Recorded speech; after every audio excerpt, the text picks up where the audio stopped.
अभी इसमें डाल देंगे ये पिस्ते बादाम। ये देखिए है ना मज़ेदार सी खीर, फटोफट बनाएं, ठीक है। बिस्मिल्लाहिर्रहमानिर्रहीम। शुरू अल्लाह के नाम से जो बड़ा मेहरबान नहायत रहम वाला है। सबसे पहले मैंने इसमें डाल दिया 2 लीटर पानी, और ये मैंने एक चिटाक से थोड़ा सा ज़्यादा चावल उठाया हुआ है, ठीक है। और इसको आपके पास कोई भी चावल हो आप उसमें डाल सकते हो, इस्तेमाल कर सकते हो। तो मैंने ये चावल 2-3 मरतबा पानी से धोए। अब ये मैं इसमें शामिल कर रही हूँ। ये बहुत मज़ेदार रेसिपी है, ज़रूर देखें। आज खुशी का दिन है, ईद का दिन है, और बहुत बड़ा ईद है आज हमारे अलेतिशियों का। तो सबको मेरे तरफ़ से ईद ही दीर मुबारक हो।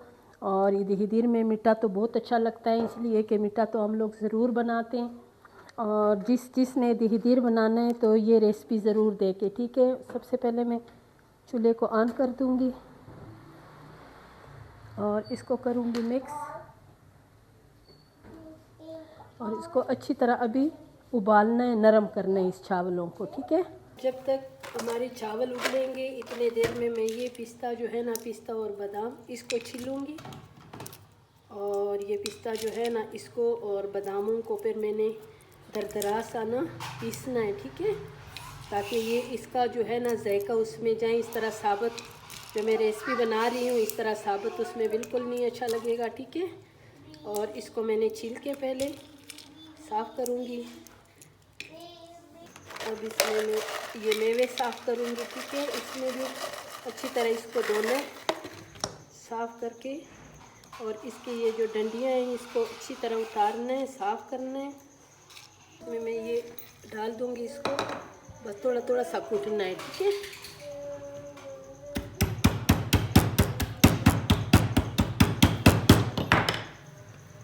ऐसे बस बिल्कुल दरदरा सा इसको मैंने पीसना है।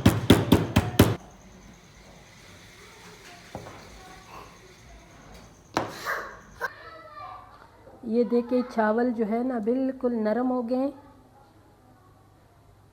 और इसमें मैंने आधे चम्मच ये जो है ना, इस चम्मच के साथ आधे चावल इस मिक्सी ग्राइंडर में डालना है, ठीक है। इसमें जब मैं डालूँगी थोड़ा सा,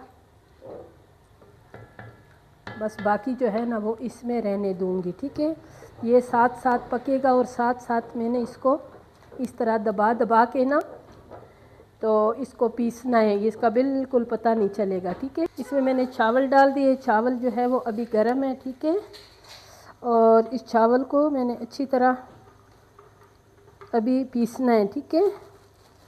और इसमें मैं डाल रही हूँ ये मीठी डबल रोटी है, ब्रेड है ना, ये ब्रेड डाल रही हूँ। इसमें मैं 4 या 3 ब्रेड शामिल करूँगी। और इसमें भी मैं डालूँगी ये दूध। बिस्मिल्लाहिर्रहमानिर्रहीम। और थोड़ा सा इसमें पानी भी डाल दूँगी।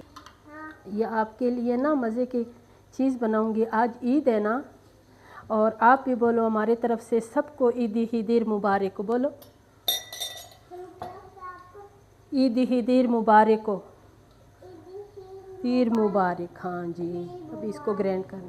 अभी इस चावलों में मैंने दूध डालना है, और सबसे पहले मैं इसमें डालूँगी इलायची। इलायची के मैंने इसकी पाउडर किए हैं दरदरा सा,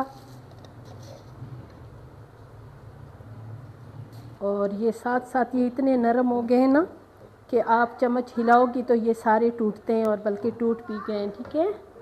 अब इसमें अभी मैंने थोड़ा सा चीनी डालना है, बाकी चीनी का इस्तेमाल मैं बाद में करूँगी। ये इस चावलों के साथ मिक्स हो जाए अच्छी तरह। और अभी मैं इसमें डालूँगी दूध।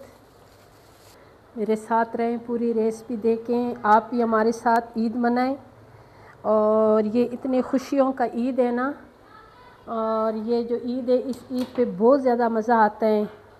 और आज हर जगह जश्न हो रहे हैं, ठीक है, खुशियाँ मना रहे हैं। बिस्मिल्लाहिर्रहमानिर्रहीम। अभी इसमें मैं ये दूध डाल दूँगी, बाकी भी मैंने इसमें दूध शामिल करना है, ठीक है। जो हमारे पास चावल थे जो मैंने ग्राइंड किए हैं, और जो डबल रोटी थी जिसको ब्रेड कहते हैं, ठीक है, वो मैंने बीच में डाल दिए। और अभी इसको पकाने के लिए अभी हमने रख लिया, अब ये पकेगा। ये जब मज़ेदार सा पक जाए तो इसमें अभी हमने बाद में भी शामिल करने। मेरे साथ रहें, ये मज़ेदार सी रेसिपी ज़रूर देखें। ये अभी उबलने पे आए हैं और इसको मैं दूसरे चूल्हे पे रख दूँगी और इस पे मैं बाकी तैयारी करूँगी, ठीक है। और ये चीनी इसके साथ, इसका बहुत खूबसूरत ज़बरदस्त कलर आएगा। और हल्की आंच पे इसको आपने, वो क्या कहते हैं इसको, कैरामेल कहते हैं कि पता नहीं क्या कहते हैं, ये मैंने वो बनाना है, ठीक है। और इसको बिल्कुल कम आग पे इसको पिघलाना है। ये देखो इसने पिघलाना शुरू कर दिए और ये जो पिघल जाती है ना, फिर ये चीनी बन जाती है सख्त, तो घबराना बिल्कुल नहीं। और ये फिर पिघल जाती है, ठीक है। और आपने इसको जलाना नहीं है, इसलिए कि आपने ना खीर बनानी है कि अगर अभी इसके रंग बहुत ज़्यादा काला हो जाए, जल जाएं, तो उसे जला हुआ वो जो है ना, उससे जायका आ जाता है, फिर वो अच्छा नहीं लगता है, ठीक है। आपने इसको इसी तरीके से बनाना है जिस तरीके से मैं बना रही हूँ। और इसको हमने अच्छी तरह पिघलाना है और ख़ूबसूरत सा गोल्डन सा कलर इस पर, हल्का गोल्डन कलर जब इस पर आ जाए तो इसको जलाना बिल्कुल नहीं। अभी ये देखो ये सारा पिघल गई है चीनी। थोड़ा सा इसका कलर मैंने और डार्क करना है, ठीक है।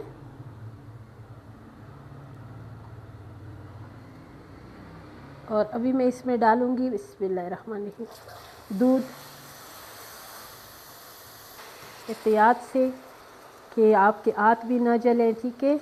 और ये आपकी चीनी जो है ना, ये दोबारा पिघल जाए इसमें। अभी इसमें इसको शामिल कर देंगे। अभी हमारी जो खीर है ये मुकम्मल तैयार हो गई है और इसको अभी मैं इसी डोंगे में डालूँगी। तो ये अभी इसको फ्रिज में रखूँगी ताकि और भी ठंडी हो जाए, ठीक है। और ये फिर इतना ज़बरदस्त बनेगा माशाल्लाह। ये जो खीर है हमारा ऐसे बना जैसे रबड़ी फलूदा है, इतने मज़ेदार बन गए हैं, ठीक है। इसी रेसिपी को ज़रूर फॉलो करें और ये रेसिपी ये ज़रूर बनाएं, ठीक है। और आप बनाएं इसलिए कि ये जो ईद है हमारा, ये 3 दिन ज़रूर होता है, ठीक है। इस 3 दिन में आप इस रेसिपी को ज़रूर ट्राई करें। इंशाल्लाह जब आप बनाएंगे तो आपको भी ये रबड़ी खीर बहुत मज़ेदार और बहुत अच्छा लगेगा। और मेरे चैनल को सब्सक्राइब करें, लाइक शेयर करें, अच्छे अच्छे कमेंट्स करें और मज़ेदार सी रेसिपी रोज़ाना की ज़रूर देखा करें। ये इतनी मज़ेदार रेसिपी होती है माशाल्लाह। अगर ये आप एक मरतबा बनाएंगे ना, तो फिर हर खुशी के दिन में, खुशी के मौके में आपने यही रेसिपी बनानी होगी, ठीक है। अभी इसमें डाल देंगे ये पिस्ते, बादाम, और अगर आप इसमें थोड़ा सा रूह अफ़ज़ा डालेंगे तो तब भी इतने मज़े का होगा, ठीक है। ये देखिए है ना मज़ेदार सी खीर, फटोफट बनाएं, ठीक है। मेरे तरफ से दोबारा आपको ईद मुबारक। इंशाल्लाह फिर मिलेंगे एक नई रेसिपी के साथ। अल्लाह हाफ़िज़।